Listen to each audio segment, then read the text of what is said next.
क्या होगा अगर आप जहां हैं वहां से गायब होकर आसमान से गिरने लगे और गिरते हुए एक ऐसी खतरनाक जंगल में पहुंच जाओ जहां पर खतरनाक मॉन्स्टर हो जो आपके पलक झपकते ही आपके शरीर के 2 टुकड़े कर दे। तो कहानी में इसी तरह के कुछ लोग खतरनाक जंगल में पहुंच गए जो अपने अपने काम में एक्सपर्ट होते हैं। तो क्या वो इस जंगल में सर्वाइव कर पाएंगे या उस मॉन्स्टर के हाथों मारे जाएंगे, और ये सब आपको कहानी में आगे पता चलने वाला है। पर इससे पहले अगर चैनल पर नए हो तो वीडियो को लाइक और सब्सक्राइब जरूर कर दें। तो कहानी की शुरुआत कुछ इस तरह से होती है और हमें एक इंसान को आसमान से गिरते हुए दिखाया जाता है। दरअसल ये इंसान अचानक से नीचे गिर रहा था, तभी ये जल्दी से अपना पैराशूट खोलता है और जंगल में गिर जाता है। कुछ समय बाद उसकी आंखें खुलती है और इसके पहले वो अपने आसपास देखकर कुछ समझ पाता, एक दूसरा इंसान इस पर गन तान देता है।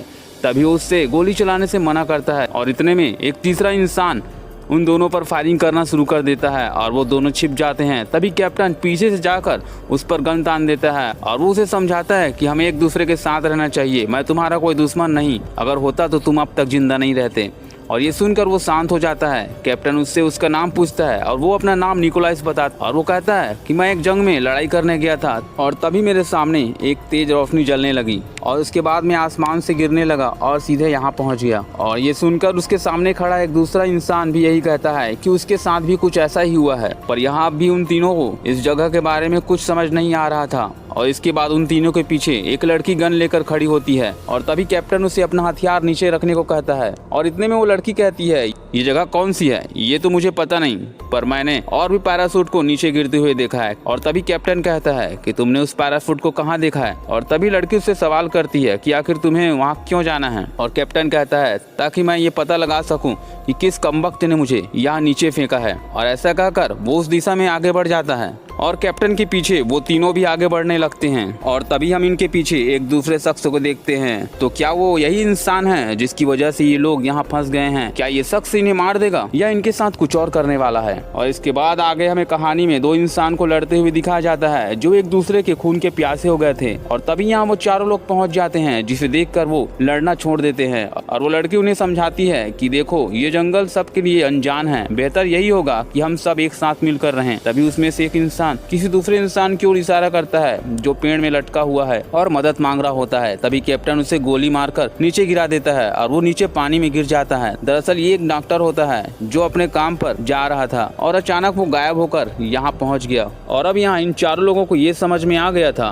कि ये चारों लोग एक ही समय पर और एक ही तरह से गायब होकर यहाँ पहुँचे हैं। और इन्हें लग रहा था कि ये सब किसी की साजिश है क्योंकि ये जगह सबके लिए अनजान था। और अब सारे लोग आगे बढ़ने लगते हैं और तभी इनमें से एक की नजर एक दूसरे इंसान पर पड़ती है जो एक टावर के पास खड़ा था जहाँ की बहुत सारे लोगों की हड्डियां पड़ी होती है, जिसे देखकर सबकी हवा निकल जाती है और फिर देखकर सब अपनी अपनी राय सुलझाने लगते हैं। इतने में कैप्टन सबसे कहता है देखो हम सब यहाँ पहुँच गए हैं तो इसके बारे में बात करके कोई फायदा नहीं होगा, बेहतर यही होगा कि हम साथ मिलकर यहाँ से बाहर निकलने का रास्ता खोजें। और ऐसा कहकर वो आगे बढ़ जाते हैं और उसे देखकर वो सारे लोग जो कि अब एक टीम बन गए हैं सभी आगे बढ़ने लगते हैं। और तभी आगे बढ़ते हुए निकोलाइस की नजर एक फूल पर पड़ती है और वो उसे छूने की कोशिश करता है। तभी डॉक्टर आकर निकोलाइस को रोक लेता है और वो उसे बताता है कि वो उस फूल को छूने के बाद पूरी तरह से पैरालाइज हो सकता था। और वो उसे समझाता है कि इस फूल से हमेशा दूर रहना चाहिए। इसके बाद वो सब आगे बढ़ते हैं और आगे बढ़ते हुए एक ऐसी जगह पर पहुंच जाते हैं जहां उन्हें लगने लगता है कि वो गोल गोल घूम रहे हैं। और तभी यहाँ वो लड़की कैप्टन को एक चुंबक को पत्ते पर रख कर दिखाती है जहाँ वो पत्ता गोल गोल घूमने लगता है। इतने में वो लड़की कैप्टन से पूछती है आखिर ये क्या हो रहा है। कैप्टन कहता है यहाँ सब कुछ अलग है क्योंकि हम जब से आए हैं सूरज वहीं का वहीं है। और वो अपने टीम की तरफ इशारा करके बताता है यह है निकोलाइस, आतंकवादी दल का सिपाही, यह कुचिनो मैक्सिको का सबसे खतरनाक ड्रग्स डीलर, मोहम्मद शाह आरुडेक्स का जवाब सिपाही, याकुजा जापानी माफिया खानदान से, स्टान FBI का सबसे खतरनाक और सातिर अपराधी, और यह है डॉक्टर रेविल, सारे के सारे खूंखार हैं। वो लड़की पूछती है तो इसमें अलग क्या है। कैप्टन कहता है हम सारे लोग लड़ाकू हैं और ये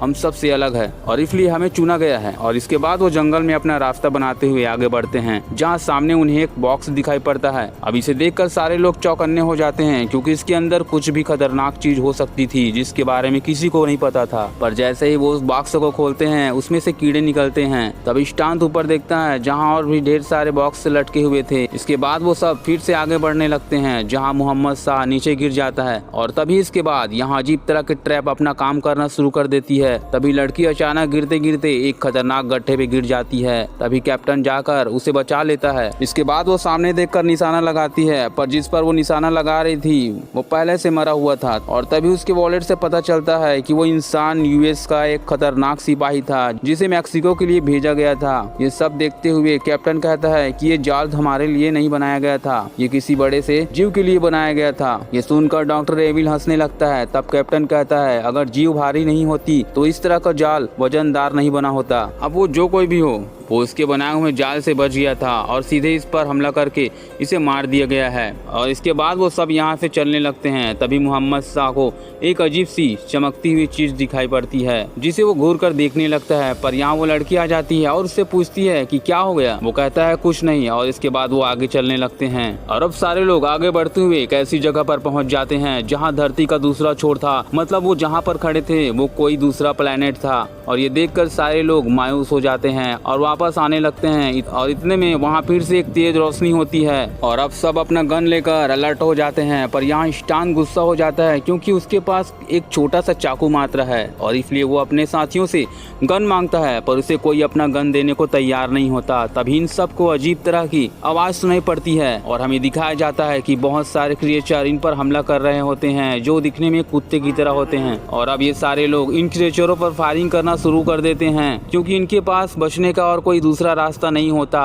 पर इन गोलियों का इन मॉन्स्टरों पर कोई ज्यादा प्रभाव नहीं पड़ रहा था। तभी स्टान ये देखकर वहाँ से भागने लगता है और ये देखकर डॉक्टर एविल भी वहाँ से भागने लगता है। तभी एक क्रिएचर डॉक्टर एविल के पीछे पड़ जाता है जिसे वो लड़की अपने गन से मार देती है। तभी देखते ही देखते एक क्रिएचर उस लड़की पर हमला करने ही वाला होता है कि कैप्टन उसे बचा लेता है। अब इतने में सबको ये समझ आ गया था कि कोई इन पर जानबूझकर हमला कर रहा है और अब ये सारे लोग एक साथ मिलकर आगे बढ़ने लगते हैं कि तभी इन्हें याद आता है कि इनके बीच का एक साथी गायब है और ये सभी उन्हें आवाज लगाते हैं। और तभी उसके साथी की आवाज इनको सुनाई पड़ता है। वो कहता है मुझे बचाओ, मुझे बचाओ। और ये सारे लोग आवाज की ओर बढ़ने लगते हैं और वो सामने अपने दोस्त कुचेनो को देखते हैं जो बार बार अपने लिए मदद मांग रहा होता है। और तभी वो लड़की उसकी ओर आगे बढ़ने लगती है कि इतने में कैप्टन उसे रोक लेता है और जमीन से एक पत्थर उठाकर उसकी ओर फेंकता है। तभी अजीब से लाइट जलने लगता है, मतलब कि यहाँ एक अजीब तरह की ट्रैप लगी हुई है जिसके क्रॉस करते ही वो आदमी तुरंत जलकर खत्म हो जाएगा। और अब कैप्टन सबको समझाते हुए कहता है कि हमें कुचेनो को यहीं अकेला छोड़ना होगा, इसी में सबकी भलाई है, वरना हम सब मारे जाएंगे। पर यहाँ लड़की कुचेनो को अकेला नहीं छोड़ना चाहती थी। पर अब सब लोग वहाँ से जाने लगते हैं, इसलिए वो लड़की भी कुचेनो को गोली मारकर वहाँ से चली जाती है। पर कुचेनो अब भी नहीं मरा था। अब सारे लोग वहाँ से निकलकर आगे बढ़ते हैं और तभी सामने उनके पास एक ऐसा दृश्य आता है जिसे देखकर सारे लोगों की रूह कांप जाती है। सामने वो बहुत सारे इंसानी हड्डियां देख और एक टावर में बंधा हुआ एक खतरनाक मॉन्स्टर। और तभी देखते ही देखते इनके एक साथी की बॉडी में एक अजीब तरह की मॉन्स्टर हमला कर देता है और जिसके समय पर ही मौत हो जाती है। और बाकी बचे हुए सारे लोग वहाँ से भागने लगते हैं और भागते भागते वो पहाड़ों से सीधे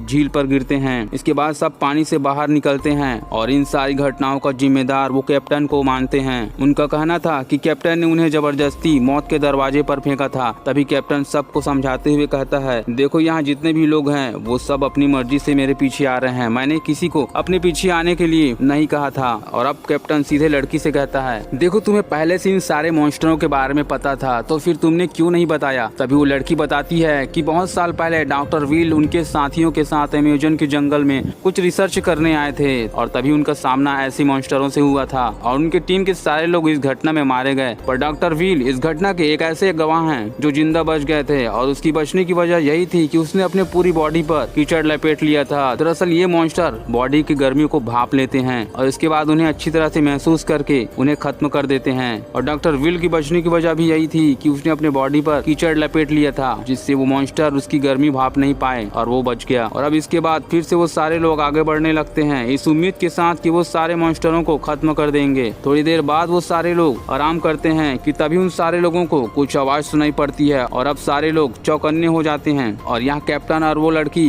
दोनों घात लगाए बैठे होते हैं पर उन मॉन्स्टरों की रफ्तार काफी तेज होती है और इसलिए वो कैप्टन उन्हें मारने के लिए एक प्लान बनाता है और वो डॉक्टर एविल को उनके बीच भेज देता है जिससे वो मॉन्स्टर डॉक्टर के पीछे पड़ जाता है और तभी यहाँ वो लड़की मॉन्स्टर पर गोली चलाती है जो सीधे मॉन्स्टर को लगती है और वो यही ढेर हो जाता है। पर यह मसला इनके सोच से बिल्कुल अलग था। दरअसल उसकी गोली सीधे पेड़ पर जाकर लगी थी। तो इनके सामने सवाल ये था कि आखिर गोली किसने चलाई थी। और अब सारे लोग सोच में पड़ जाते हैं। तभी कैप्टन के पीछे एक मॉन्स्टर आता है जो अपना मास्क निकालता है। तभी पास में खड़ी लड़की उससे सवाल करती है कि तुम कौन हो। वो कहता है कि तुम लोग बहुत शोर करते हो, तुम्हारी बॉडी की गर्मी मैं महसूस कर सकता हूँ। आगे वो बताता है कि मैं अकेला वो इंसान हूँ जो इन मॉन्स्टरों के बीच बचा रहा हूँ। इतना कहने के बाद वो सबको अपने साथ ये कहकर ले जाता है कि अगर सेफ रहना चाहते हो तो मेरे साथ चलो। और वो सबको अपने साथ एक बहुत पुरानी विमान के अंदर ले जाता है। वो कहता है कि इस विमान के अंदर वो सारे लोग सेफ रहेंगे और वो सारे लोगों को शांत रहने को कहता है। पर अब भी सारे लोगों को ये समझ नहीं आ रहा होता कि आखिर ये इंसान कौन है। इसके बाद वो सबको एक अदृश्य विमान के बारे में बताता है जिससे वो बाहर निकल सकते हैं और आगे वो सबको आराम करने को कहकर सोने चला जाता है। और तभी थोड़ी देर बाद यहाँ हम देखते हैं कि यहाँ अजीब तरह की धुआं निकलने लगता है और वो इंसान भी वहाँ से निकल जाता है। और अब आगे कैप्टन के साथ सारे लोग चौकन्ने हो जाते हैं क्योंकि वो इंसान इन्हें अपने साथ मॉन्स्टर का शिकार करने लाया था। वो इंसान बाहर से विमान के मेन दरवाजे को बंद करके चला जाता है। इतने में कैप्टन अपने हथियार से वहाँ शोर मचाता है ताकि वो मॉन्स्टर यहाँ आए और ऐसा ही कुछ होता है। यहाँ वो मॉन्स्टर आता है। तभी हम देखते हैं कि वो इंसान जैसे ही बाहर निकलने वाला होता है यह मॉन्स्टर उसे खत्म कर देता है और उस विमान के अंदर घुस जाता है। इधर बाकी के लोग उस दरवाजा को खोलने की कोशिश करते हैं पर वो दरवाजा खुल नहीं रहा होता। कुछ देर बाद यहाँ मॉन्स्टर उस दरवाजे को मारने लगता है और तभी कैप्टन उस दरवाजे के बाहर फायरिंग करता है और सारे लोग वहाँ से बाहर निकलने लगते हैं और एक टनल के रास्ते आगे बढ़ते हैं। आगे हम देखते हैं कि यहाँ डॉक्टर एविल उनसे पिछड़ जाता है और उसे समझ नहीं आ रहा होता कि आखिर उसे जाना कहाँ है। और तभी वो अपने बाकी दोस्तों को एक छेद से देखता है और उनसे मदद मांगता है पर सारे लोग वहाँ पे चले जाते हैं और एक होल से बाहर निकलते हैं। आगे हम देखते हैं कि डॉक्टर एविल के पास वो मॉन्स्टर आ जाता है और तभी यहाँ उसकी मदद के लिए निकोलस आ जाता है और डॉक्टर को वहाँ से भगा देता है और मॉन्स्टर के सामने एक ब्लास्ट करता है। दूसरी ओर स्टांत अपना होश खो बैठता है क्योंकि उसे लग रहा था कि उस ब्लास्ट से सारे मॉन्स्टर मारे जा चुके हैं। पर यहाँ एक दूसरा मॉन्स्टर आता है जो कैप्टन को मारने ही वाला होता है कि स्टांत उस पर हमला कर देता है और उन सारे लोगों को वहाँ से भगा देता है। पर वो मॉन्स्टर इतना खतरनाक होता है कि स्टान की बॉडी से उसका पूरा हड्डी निकाल लेता है। और तभी यहाँ एक और दूसरा मॉन्स्टर आता है क्योंकि एक मॉन्स्टर अब भी उनके पीछे पड़ा था। तभी भागते भागते खुजा को एहसास होता है कि वो मॉन्स्टर इनके पीछे हैं और वो बचे हुए लोगों को वहाँ से भगा देता है और अकेले ही उस मॉन्स्टर का सामना करने लगता है और अकेले उस मॉन्स्टर का सामना करने के लिए रुक जाता है। और अब उन दोनों के बीच बहुत जबरदस्त लड़ाई होती है जिसमें खुजा उस मॉन्स्टर को मार तो देता है पर वो खुद भी मर जाता है। दूसरी ओर यहाँ भागते भागते डॉक्टर का पैर एक ट्रैप पर फंस जाता है। वो उस ट्रैप से बाहर निकल जाता है पर वो चलने के लायक नहीं होता है और इसलिए कैप्टन ये फैसला करता है कि वो डॉक्टर को यहीं छोड़कर आगे बढ़ेंगे क्योंकि वो उनके लिए बोझ बनेगा जिससे कि वो अपना काम पूरी तरह से कर नहीं पाएंगे। लेकिन वो लड़की कैप्टन की इस फैसले से बिल्कुल खुश नहीं थी और वो ये फैसला करती है कि वो डॉक्टर एविल को छोड़कर नहीं जाएगी। लेकिन यहाँ कैप्टन उन दोनों को छोड़कर आगे बढ़ जाता है और वो सीधे मॉन्स्टर के पास चला जाता है जो टावर से बंधा हुआ था और उसे सौदा करता है कि अगर तुम मुझे वो अदृश्य यान दे दो तो मैं तुम्हें इस चंगुल से आजाद कर दूंगा। और ऐसा कहकर वो उसे खोल देता है और मॉन्स्टर उस अदृश्य जान को उसे दिखाता है। और दूसरी ओर यहाँ वो डॉक्टर और वो लड़की उस मॉन्स्टर के जाल में फंस जाते हैं। वो दोनों उस मॉन्स्टर को देखकर काफी डर जाते हैं और एक गड्ढे में गिर जाते हैं। इधर कैप्टन और उस मॉन्स्टर के सामने एक दूसरा मॉन्स्टर आ जाता है और उन दोनों के बीच जबरदस्त लड़ाई शुरू हो जाती है। समय को देखते हुए कैप्टन वहाँ से निकल जाता है और आगे बढ़ते हुए वो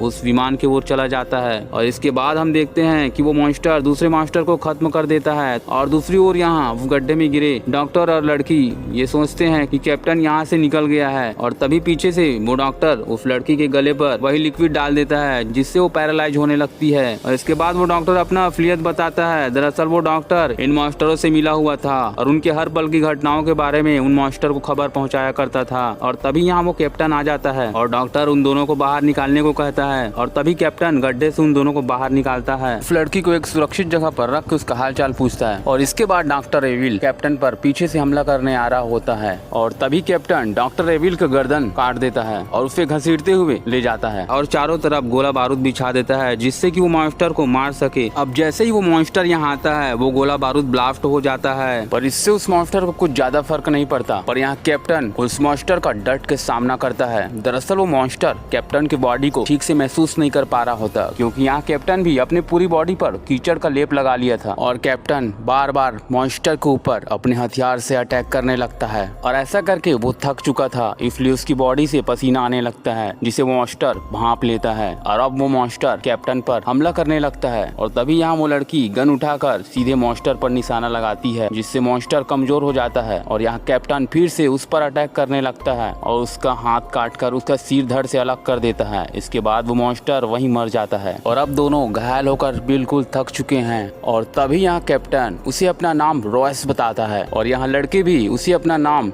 इज़ेबल बताती है। खैर अब दोनों रात को यहीं सो जाते हैं और अब सवेरे उनकी नींद खुलती है तो वो आसमान की ओर देखते हैं जहाँ बिल्कुल उनकी ही तरह और भी पैराशूट नीचे गिर रहे होते हैं जिनमें इनकी ही तरह इंसान होते हैं। और इसी के साथ इस मूवी का द एंड हो जाता है। दोस्तों मेरे वीडियो को लाइक और सब्सक्राइब जरूर करें। मैं मिलता हूँ आपको अगले वीडियो में।